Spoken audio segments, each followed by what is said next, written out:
Hello again, everybody.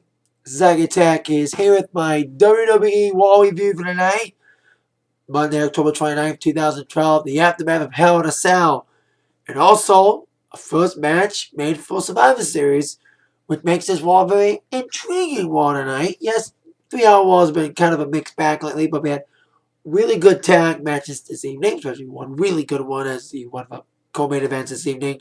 And of course, like I mentioned, a match made for Survivor Series, which is what kicked off Raw this evening as CM Punk came out, of course, victorious, still the WWE Champion, amid a bit of controversy surrounding his match against Ryback, kind of a screwy ending, with of course him getting the victory after a low blow and a quick count from the referee, Brad Maddox, who of course, as we all know, didn't see Punk's foot on the rope during a match a couple months back.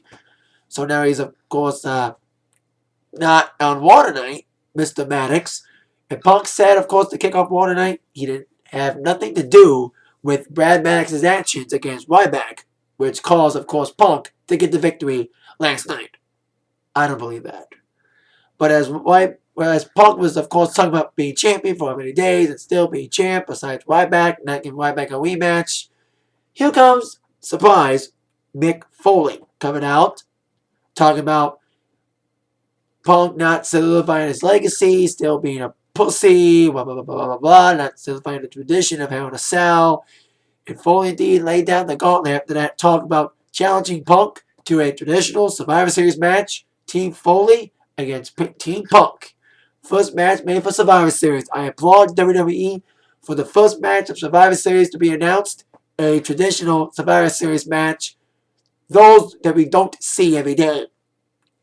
And of course, we would find out who would be on Team Punk and Team Foley at the end of the evening. And it really simplified what Survivor Series was about back in the day. The traditional Survivor Series matches heating up feuds, especially with the 10 men that are going to be in Team Foley and Team Punk.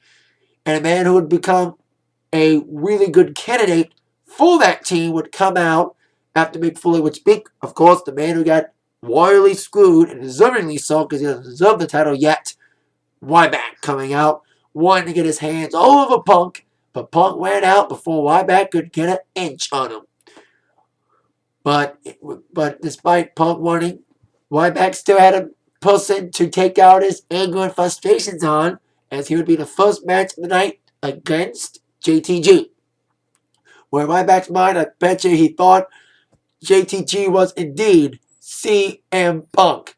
And indeed, really quick squash and mooning for Mr. Ryback, destroying JTG, sending a big message to the WWE Champion, wanting another shot, and being interviewed by Josh Matthews later, wanting revenge. Well, Ryback says he's not about revenge, he's just hungry. Feed him Punk, of course. His promos need a lot of work, but indeed, it's Ryback's style. So there you go. Ryback fed himself JTG, but he's still not full. He wants Punk in the worst way. And of course, we would find out Ryback could get a piece of Punk, as we would find out later on in the evening. Now on to our next match, which involved Randy Orton taking on Wade Barrett. Of course, Randy Orton recovering from his decent opening matchup of Hell in a Cell against Alberto Del Rio last night, taking on another former rival, Wade Barrett. Now, Wade Barrett, of course, focused on the arm that, of course, Alberto tried to injure last night, weakening it last night for the cross-arm breaker, which never happened. And Barrett was mostly dominating his decent matchup, but indeed Orton came back fired up, delivering all his classic moves of doom. And, of course, nailing the nair Wade's coffin after Wade was ready to deliver his big souvenir elbow. Orton ducked it and got the RKO in the victory in a decent matchup against Wade Barrett. Of course, Orton fired up after, of course, winning the match at Hell in a Cell against Alberto Del Rio this past Sunday, on pay-per-view. Now, on with our next segment. Before that was the tag match. Yes, a tag match involving the WWE Tag Team Champions. No.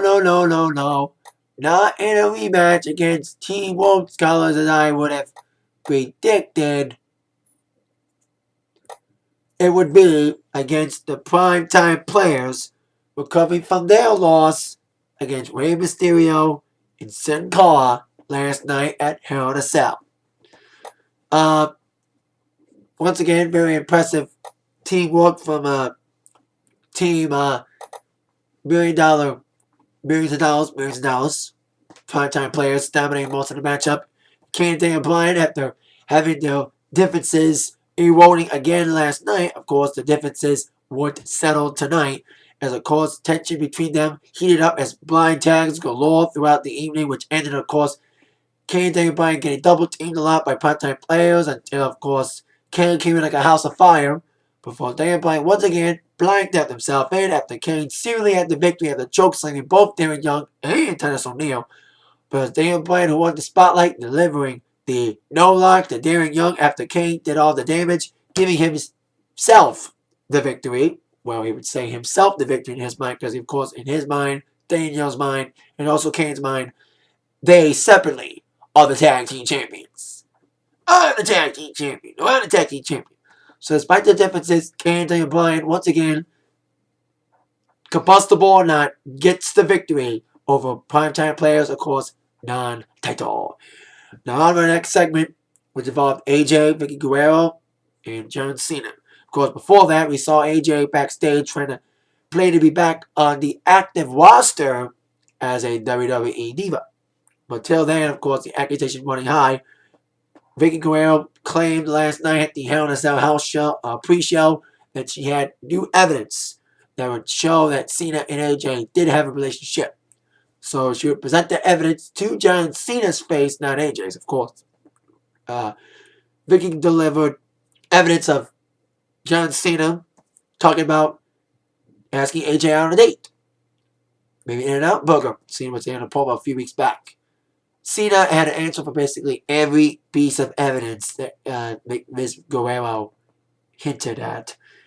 To that, Cena's like, it was a joke, blah, blah, blah, blah, blah. Of course, every answer that Cena gave, of course, Vicky wasn't buying it, especially after AJ and Cena photos showed up on the screen from their little business dinner that Cena was talking about, that he claimed was a business dinner to discuss his injury, of course, when he would return to the ring. But then came video of Cena and AJ getting into an elevator. And there was one thing that was in my head when that video came up. Loving an elevator.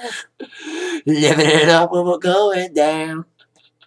Loving an elevator. Aerosmith. Listen to it. Anyway, that was the only thing that popped in my head when I saw that video. Of course, Cena said it. He just took AJ to her room. And of course, Vicky wasn't buying anything like, oh, that you go up to a room and do a little basically that's what she was hinting at. Of course, Cena very defensive. Of course, here comes Dolph Ziggler, not buying it either. And of course, Ziggler and Cena may have a little feud going on. And I'm still a little bit fuming. I think everybody is fuming that Dolph Ziggler did not cash in Money in the Bank despite saying so. This ain't the only time that a Money in the Bank guy guaranteed to cash it in but didn't when he was going to. Daniel Bryan guaranteed he was going to cash in WrestleMania, but he didn't. He cashed in on Big Show back at TLC of last year. Anyway, Cena got mad, of course, defensive at Dolph, saying, don't say me and AJ in the same sentence again, blah, blah, blah, blah, denying everything once again. Of course, leaving the ring. And apparently this thing is apparently over between Cena and AJ, but the AJ-Vicky rivalry continued on, as we would see throughout the evening. But indeed, I think Cena's going to feud with Ziggler. But yeah, a match could take place at Survivor Series between those two. So there you go. Cena, AJ, thing got taken down. Of course, Cena denies everything. So did AJ, as we can find out later on with her and Vicky Guerrero backstage. Now on to our next match of the evening, which involved the team. I think it was a tag team match, I think. It was actually a one-on-one match. Champion versus champion.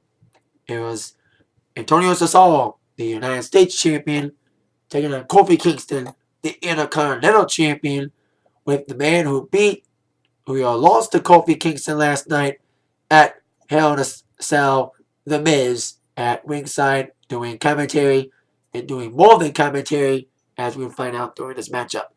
Kofi had the early going. He had the advantage early on a control frenzy once again. The Wildcat, as you would say, after last night, after his win over Miz, dominating the matchup. Although Cesaro did try to ground him down and try to aim for the leg that Miz tried to injure last night, Kofi was on a wall and ready to dominate over Cesaro until Miz got involved and got Antonio disqualified. And as Cesaro and Miz were teaming up against Kofi Kingston, double teaming after the match, here comes R-Truth, Kofi's former tag team champion partner, to make the rescue and save Kofi. Maybe these two could team up for one more match against Miz and Cesaro next week, but till then, there you go.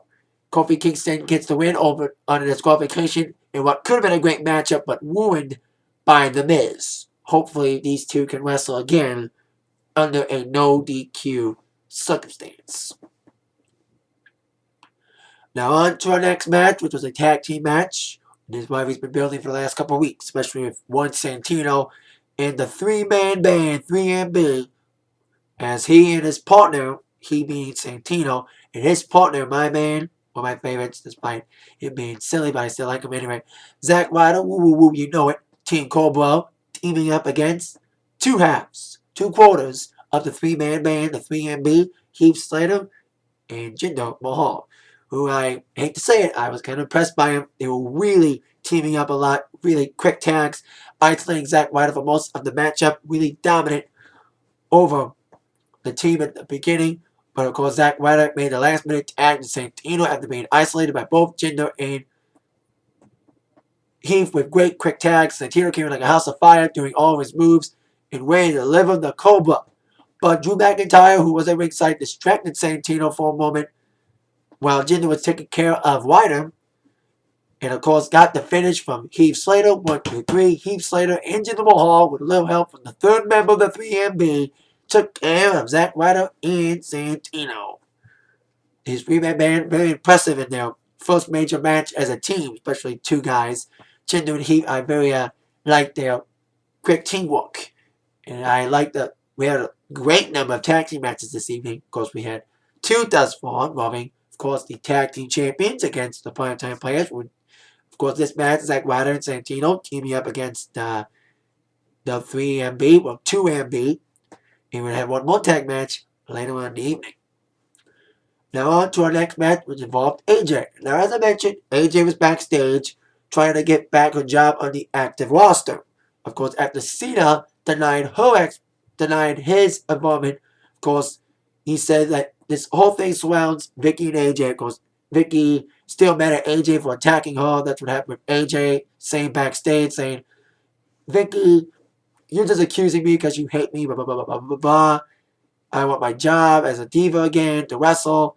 And indeed, Vicky did give her job back on one condition: don't put her hands on her again, like she did in the last couple months.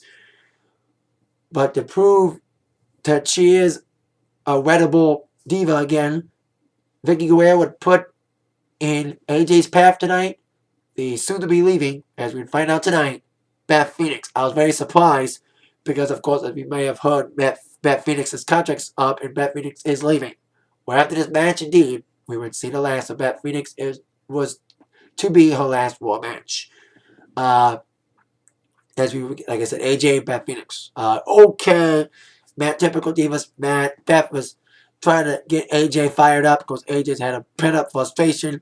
And indeed, Beth Phoenix encouraged her, bring it, baby, bring it. And of course, AJ came in like a wildcat, prowling all over Beth Phoenix. But the Beth Phoenix was ready to deliver the final nail in AJ's coffin, but AJ gets the roll-up in a surprise victory over Beth Phoenix. But Vicky Guerrero and AJ's feud ain't over yet. The whole AJ Cena thing's done, but Vicky's personal vendetta against AJ continues, as Vicky Guerrero decided to restart the match. And with AJ distracted by that announcement, Beth Phoenix got back up and delivered the Glam Slam 1-2-3 victory for Beth Phoenix. But after the match, despite winning, Vicky Guerrero fired Beth Phoenix on the spot. Of course, as we know, it's not just a storyline rivalry firing, it is a real firing. Sad to see Beth Phoenix go. She and Natalya are the only two real athletic divas left, and it makes sense for Beth to leave. Of course, there's nothing left for her. She's dominated WWE, and they're hoping to build up a possible feud with her and Karma, which never happened. So Beth Phoenix was just left stranded. A boat without a sail, basically.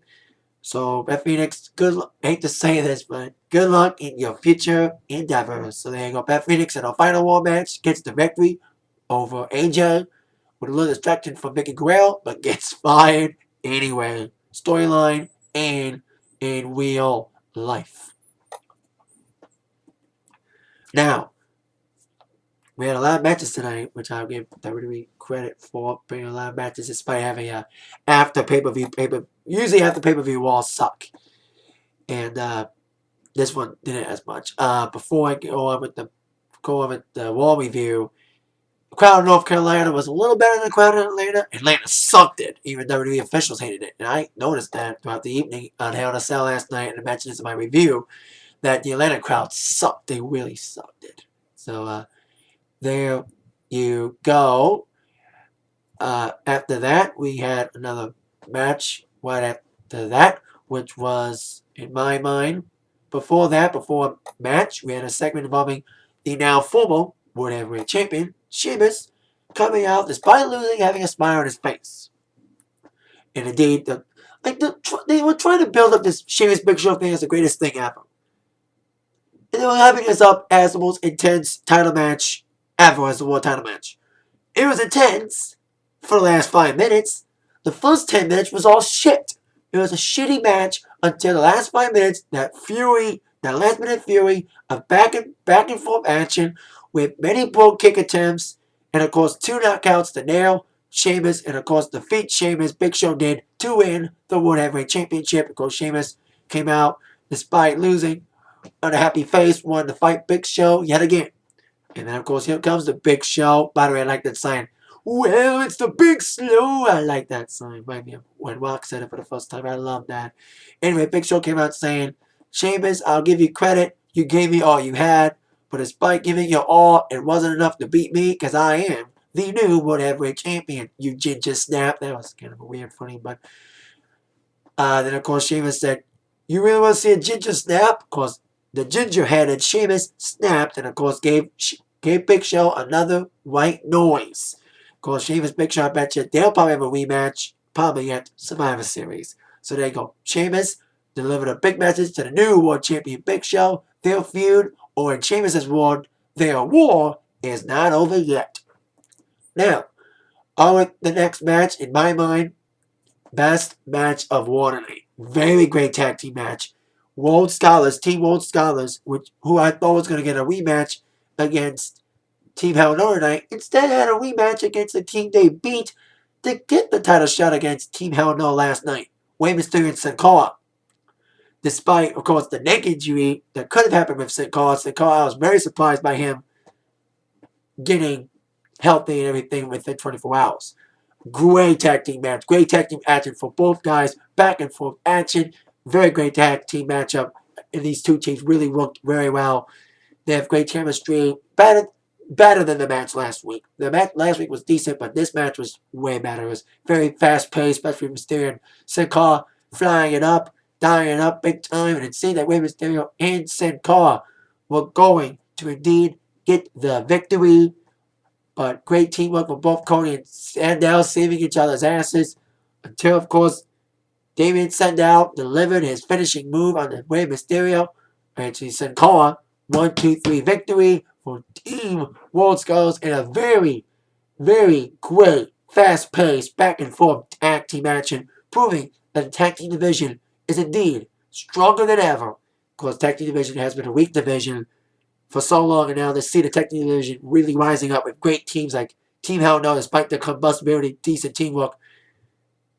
Primetime Players were my favorite tag teams right now, as well as Team World Scholars, who I believe will get another shot against Team Hell No in the future for a tag team title opportunity. So there you go. Great tag team match. Team World Scouts get the victory over Rey Mysterio and Sin Cara. Again, in a week. Now, on with our next match, a little main event matchup, which, weird main event matchup. It was, Roberto Del Rio taking on Justin Gabriel. Two men who, of course, lost this past Sunday, last night at Hell in a Cell. Roberto losing to Orton, and Justin Gabriel losing to Antonio Cesaro. Typical Roberto matchup.